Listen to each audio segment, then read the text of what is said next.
Bien, alors comme Louis est de nouveau bien gentiment proposé pour faire la correction des exercices 2, 3 et 7 qui devraient apparaître à cet endroit-là, sauf si j'oublie, auquel cas le signalez 2 dans le commentaire.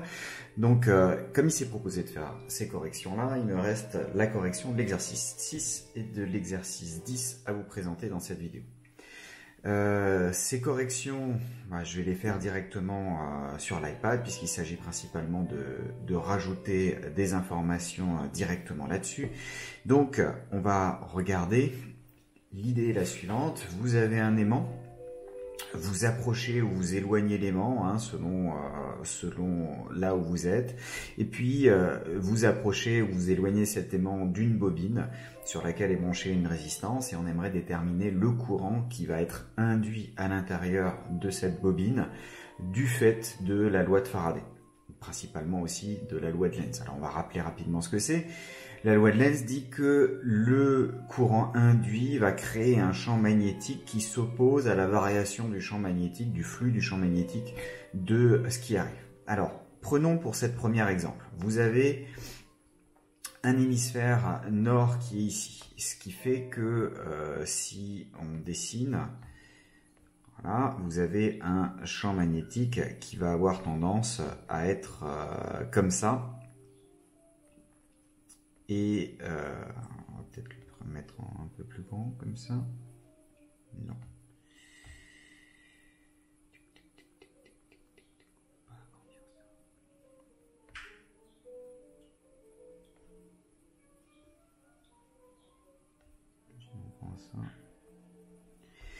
Donc on a un champ magnétique qui a tendance à aller dans cette direction-là et qui augmente, dont le flux va être dans ce sens-là et qui augmente en norme. Donc le flux est plus important. Si le champ magnétique créé était dans ce sens-là, il faudrait que je m'enroule dans cette direction-là, mais à ce moment-là, le courant induit augmenterait encore plus la norme du champ magnétique qui est déjà en train d'augmenter. Donc en pratique, la loi de Lenz me dit que le champ magnétique créé par la bobine va être dans l'autre sens, et donc que le courant qui vous intéresse va être dans cette va s'enrouler ici. Donc si je prends une petite couleur pour le courant, il va se déplacer dans cette direction là. Alors je regarde un autre exemple. Le pôle nord est par là, donc je mets le champ magnétique, en plus je me déplace comme ça, donc la norme du champ magnétique augmente. Je vais donc avoir une bobine qui va avoir tendance à créer un champ magnétique dans l'autre sens pour compenser cette orientation, pour essayer de compenser cette augmentation de norme. On n'arrive jamais à compenser, mais on s'oppose en tout cas à l'augmentation. Donc le courant doit tourner dans ce sens-là, et vous vous retrouvez avec un courant qui s'enroule de cette manière-là. Je continue, toujours le même raisonnement, une fois qu'on a compris, c'est toujours la même chose. Le champ magnétique va par là. Sauf que cette fois, j'ai un courant, un aimant qui se déplace par ici. Donc, le flux du champ magnétique diminue. Vous êtes en train d'enlever le champ magnétique. Donc, pour compenser cette diminution, il faut absolument que votre bobine crée un champ magnétique qui soit dans le même sens que celui qui soit en train de diminuer. On essaye d'éviter que la norme du champ magnétique diminue, donc on va créer un truc dans le même sens. Ça veut dire que ça doit s'enrouler dans ce sens-là, et vu l'orientation qui est dessinée ici, ça correspond à cette direction-là, puisque lui passe par l'arrière à ce niveau-là. Vous voyez que j'ai deux comportements inverses, sens de déplacement par là ou sens de déplacement par là, avec les aimants dans la même direction, et j'ai la flèche qui en apparence va dans le même sens, mais en fait j'ai aussi échangé le sens d'enroulement de mes deux bobines, et donc les deux signes vont se compenser. Alors quand je suis ici, mon champ magnétique il sort du nord et il rentre dans le sud, donc celui qui est créé par l'aimant il va être dans cette direction. Comme je m'éloigne, la norme du champ magnétique va diminuer, dont le flux va diminuer, et donc je dois créer un champ magnétique dans ce sens-là aussi pour pouvoir compenser cette diminution faut essayer d'atténuer cette diminution. Donc, le courant va s'enrouler autour de la bobine comme ça, et vu l'orientation qui a été choisie ici, j'ai de nouveau quelque chose qui va partir vers le bas. Je continue sur mes exemples. Toujours la même méthode. J'ai le champ magnétique qui va dans ce sens-là, celui qui est créé par l'aimant. Comme je rapproche l'aimant, la norme du champ magnétique dans ce sens-là augmente. Ce qui veut dire que le courant induit va avoir tendance à créer un champ magnétique dans l'autre sens. Et s'il crée un champ magnétique dans l'autre sens, vu l'orientation, ça doit faire comme ça et donc ça doit redescendre de ce côté-là. Ici, je reprends mon raisonnement. Le champ magnétique créé par l'aimant, il est là. L'aimant est en train de se déplacer, donc le champ magnétique créé par la bobine doit aussi être dans le même sens pour compenser en partie la diminution de la norme de ce champ. Donc, je dois tourner dans ce sens-là, ce qui me donne un courant qui doit aller vers le haut, ici. Là, le champ magnétique sort du nord, étant donné que la norme diminue à l'intérieur de la bobine, le champ magnétique induit doit être dans le même sens pour compenser partiellement cette diminution de la norme. Pour être dans le même sens, je dois être par là, ce qui veut dire que mon courant doit aller vers le bas. Et pour finir, j'ai ici le champ magnétique qui rentre dans le sud donc, et qui s'éloigne, ce qui veut dire que le champ magnétique créé par la bobine doit être dans le même sens pour compenser la perte de norme. Pour avoir le champ magnétique dans ce sens-là, il faut que mes mains s'enroulent par là et je me retrouve avec un courant vers le bas.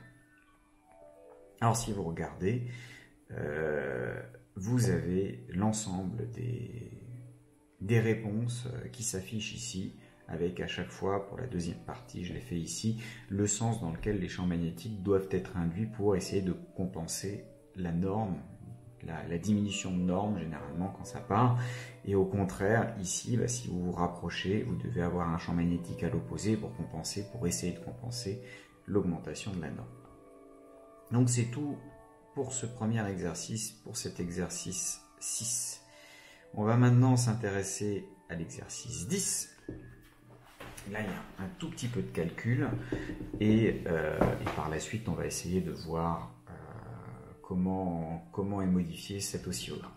Alors, l'idée derrière cet exercice, donc l'exercice 10.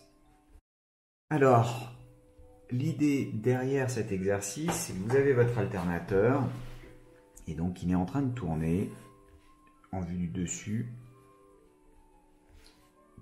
par rapport à cet axe-là, à une vitesse angulaire oméga. Vous avez que le champ magnétique est selon, autant que je me souvienne, non, il est selon EX, donc ils l'ont fait, pas facile ça.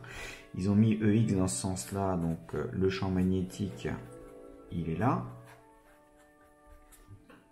Si je remets le schéma ici, vous voyez qu'ils ont fait partir la direction des X par là. Donc je fais hop, mon petit dessin, mon X, mon Y, la GR, la GQ.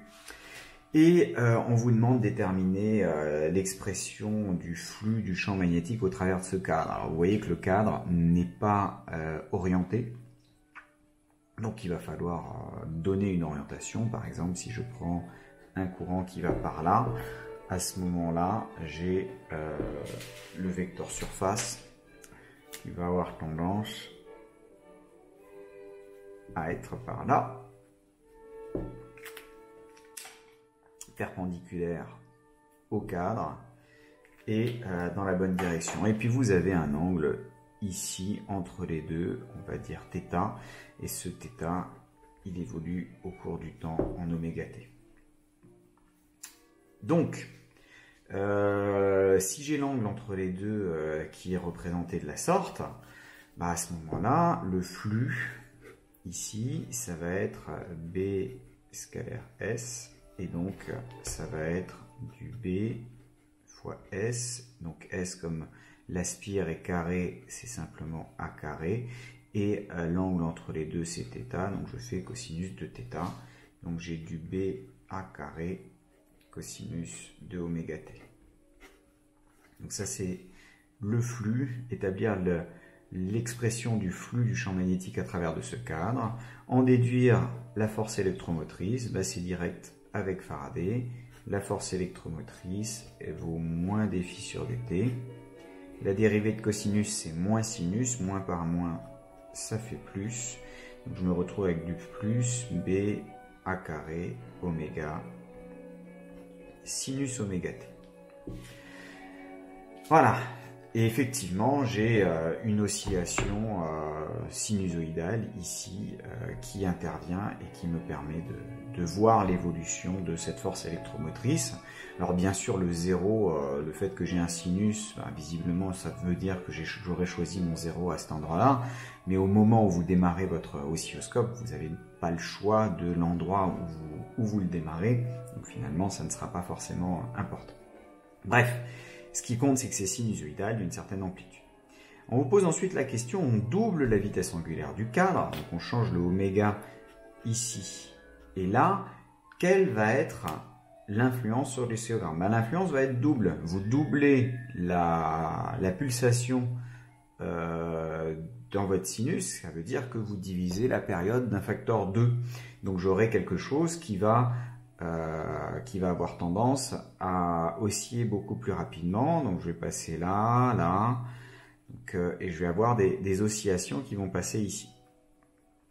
Alors on va juste effacer ça, hop, et on va essayer de les dessiner joliment, ces petits trucs. Et deuxième chose, vous avez le oméga qui est ici et qui vous dit que à champ magnétique et taille de bobine constante, vous avez un truc qui va être 2 fois plus intense. 2 fois plus intense, donc on doit passer par ce point-là. Le 0 il est là, ensuite ce point, et donc finalement je dois avoir une sorte de truc en pointillé qui va faire ça, avec ma belle sinusoïde qui est censée faire quelque chose comme ça. Donc non seulement la période diminue, donc la fréquence augmente d'un facteur 2, mais en plus l'amplitude va augmenter d'un facteur 2 aussi. Alors, j'ai oublié un petit détail, on dit l'alternateur est constitué d'un cadre carré de 200 spires, et ces 200 spires, j'ai oublié que il faut, donc ça c'est le flux de 1 spire, et le flux total, le phi tot, ce sera le nombre de spires fois le flux de 1 spire. Donc le E, il faut que je prenne le phi tot, et donc il va encore y avoir un facteur n là-dedans. Ça va avoir une importance dans le petit 3 parce qu'on vous demande de calculer la norme du champ magnétique. Et pour calculer cette norme de champ magnétique, j'ai besoin de connaître l'amplitude des oscillations. L'amplitude des oscillations va s'écrire NB A carré. On lit sur le graphique, on vous dit qu'il y a 1 volt par division, donc ça c'est votre Umax, votre tension maximale. Donc on en déduit que B c'est Umax divisé par N A carré. Alors là, on a un A de 0,1 mètre. Au carré, ça fait 0,01 fois 200. Donc j'ai 1 volt divisé par 200 fois 0,1 au carré. Donc finalement, ça fait 1,5. Donc j'ai du 0,5 Tesla. Quand même un champ relativement important qui apparaît là. Et vous voyez qu'à partir de la formule de Faraday, on peut fort facilement retrouver l'information que l'on cherchait.